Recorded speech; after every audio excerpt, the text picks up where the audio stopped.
it's been a very dense, emotionally dense day. Like, I think I meditated and laid down like twice. I am on my moon cycle. Also got the moon card. And as a whole, have been like struggling to manage. Well, just like, I know there's been a lot of like anger and stuff, and there's been a lot of tests, and apparently like this time of the year is when it gets more crazy, but it just feels like it's always crazy now. Anyways, I saw one of Teal's videos, a recent one, Teal Swan, and she was speaking about how from her perspective, we're in a place where women are trying to do it all and even desiring to be the one who does it all, and how this is a detriment for both men and women. I feel like I'm missing something from that message, but how like extreme the imbalance of power is. And then I don't know how I happened upon a video of hers that I've actually posted that was from 10 years ago. And I noticed that after I was watching it, I was like, she looks really young. I was like, oh, it's 10 years ago, about how to activate your own divine feminine and her journey with it and stuff like that. And that was from 10 years ago. And like in that video, she was speaking about how one of the things she really wants to do is to like express herself more and like be more in that, and that we should be like,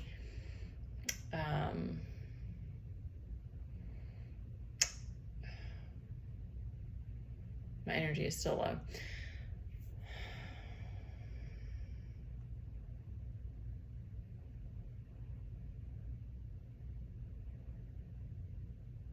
Like how it's always there.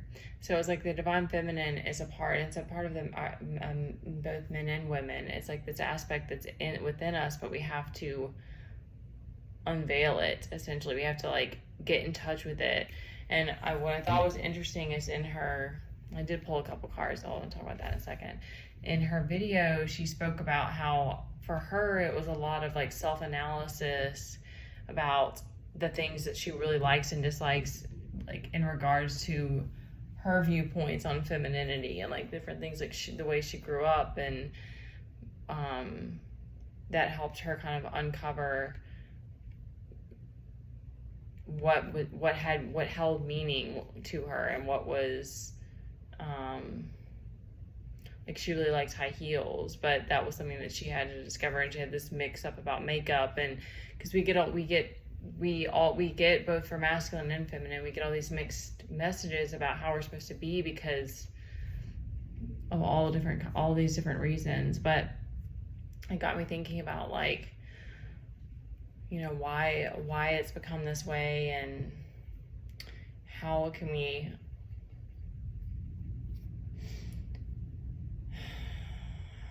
help balance it and shift it to where women can be in their feminine and men can step up and be in their masculine. And I feel like it comes down to safety, because I think I always come back to like, I feel like it's trauma, because trauma is what makes us not feel safe in our bodies. It's when our nervous system is dysregulated, and that pushes us into these like wounded states, like wounded masculine and feminine.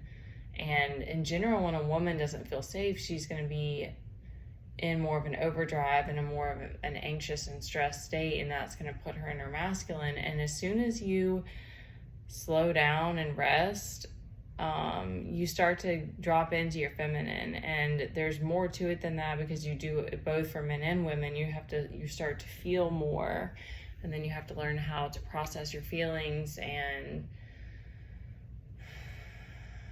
But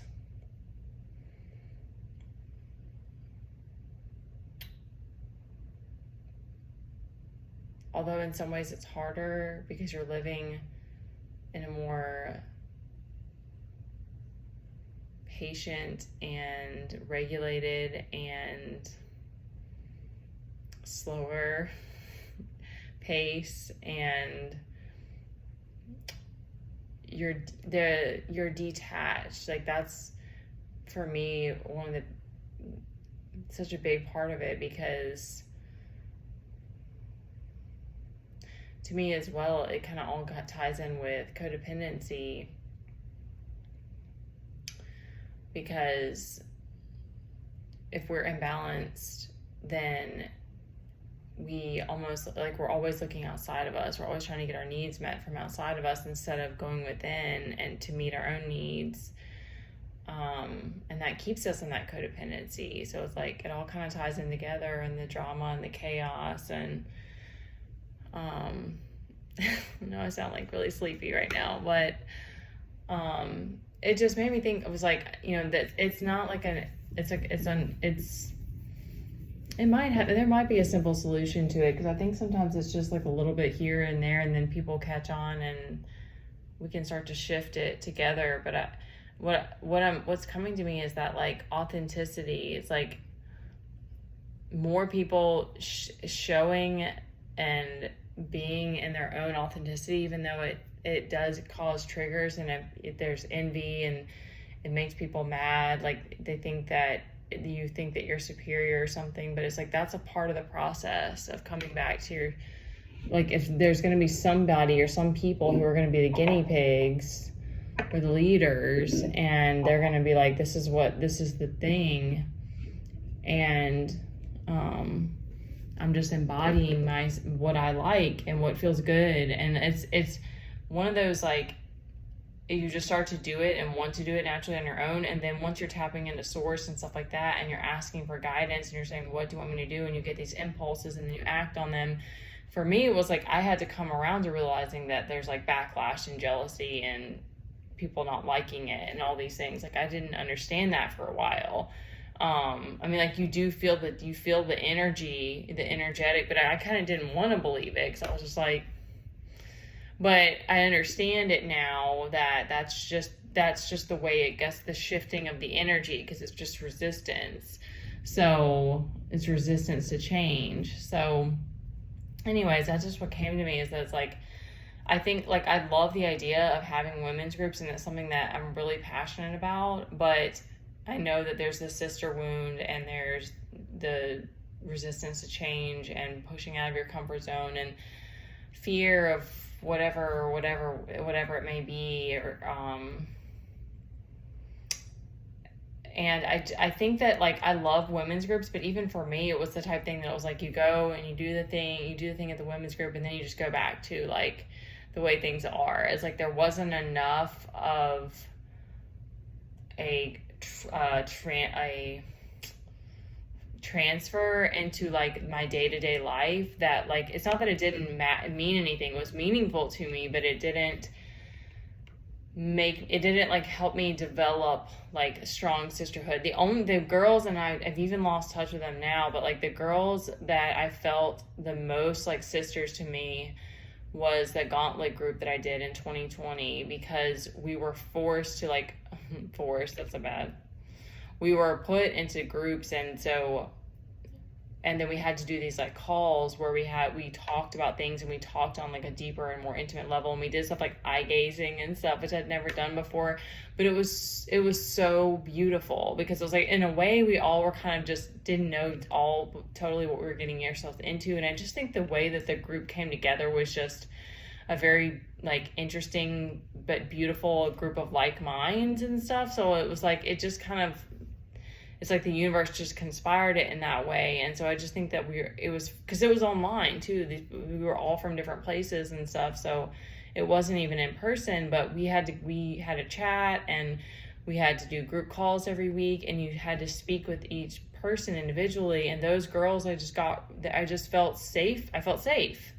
See, it all comes back to safety. It's all about, like, who does your heart feel safe with?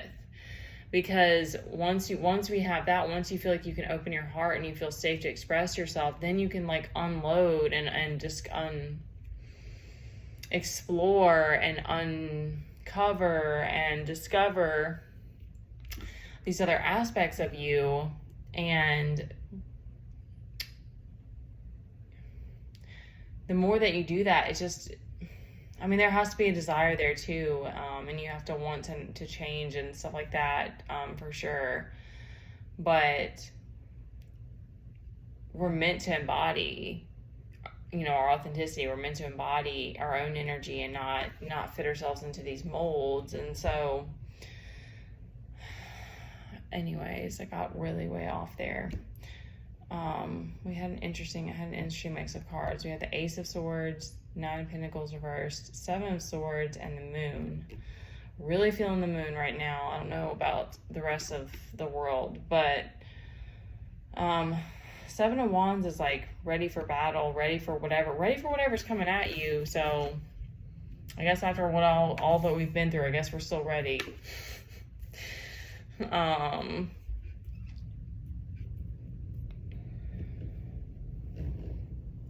And Ace of Swords is like creative inspiration, something mental, some idea that's already sparked, or that's ready to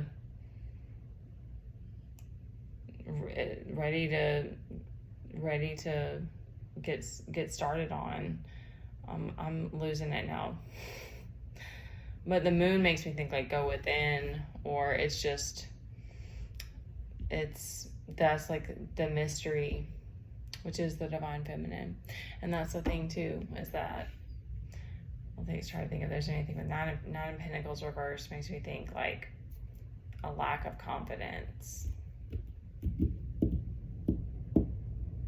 or a lack of stability.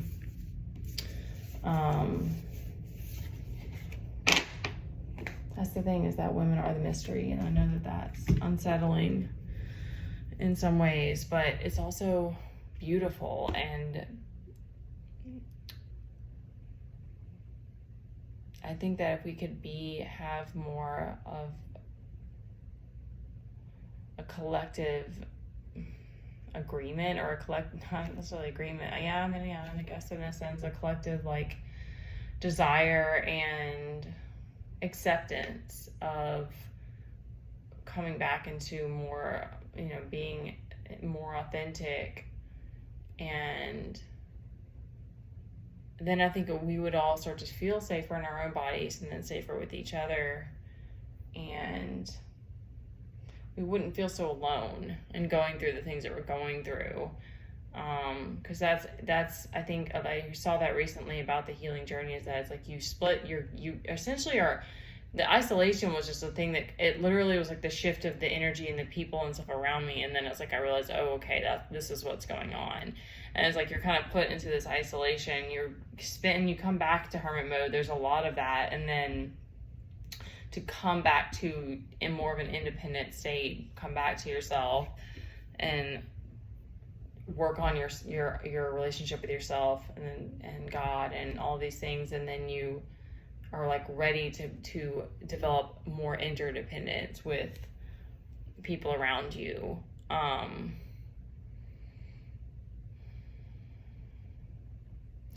So I don't know what's going to happen, but I do know that I think men and women need to feel safe again. I really think that that's what it comes down to.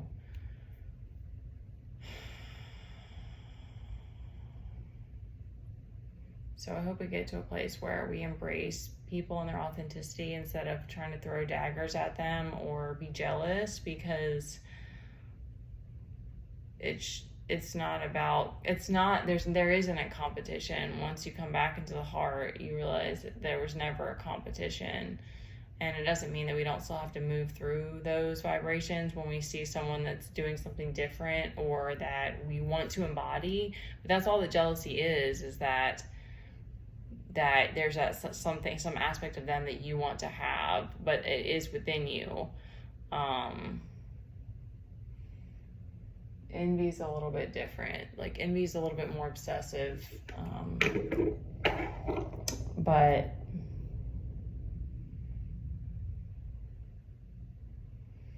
I don't like the idea of like cliques like it was in like high school. But even that, our school was just fortunate that we didn't have a lot of kids have fights. I'll try to wrap it up now. But in a way, because it is kind of tribal, I just think that we function better and we're more pack animals, I think, than we are solo, which is it is very interesting because it's like we come here alone and we leave here alone, and you have spirit guides, and you have, we're always connected, like. And I just think our conscious, our what we are, like, it's like we have a hard time going it alone for extended periods to stay, like, balanced, to stay stable. And for things, I mean, I don't know, I'm just an affectionate person, and it's something that I've always been. Like, I didn't get a lot of that from my mom, and my grandmother was one person I always remember was we had a special bond for a few reasons, but she was that way with me. She would, like, cuddle with me, and she would, like, do these slow tickles at night to me. Like, I would go and spend time at her house, just me, when I was little, and she sang opera, and she would sing to me. So those are just things that, like, I specifically remember from my childhood, and I've since then, I'm a big animal person. I'm just, like, I love physical touch, and, like, so I think, we all are different in that way of, like, what our love languages are and stuff, but I just don't think that we're meant to not know ourselves on a deeper level, or open our hearts, or not feel safe in our bodies and with each other, But I know that we're on different journeys, and that's maybe not for everybody in this life. But I hope that we can balance things out a little bit better and feel safe to embody what feels good for you. I'll stop there. Blow out our candle.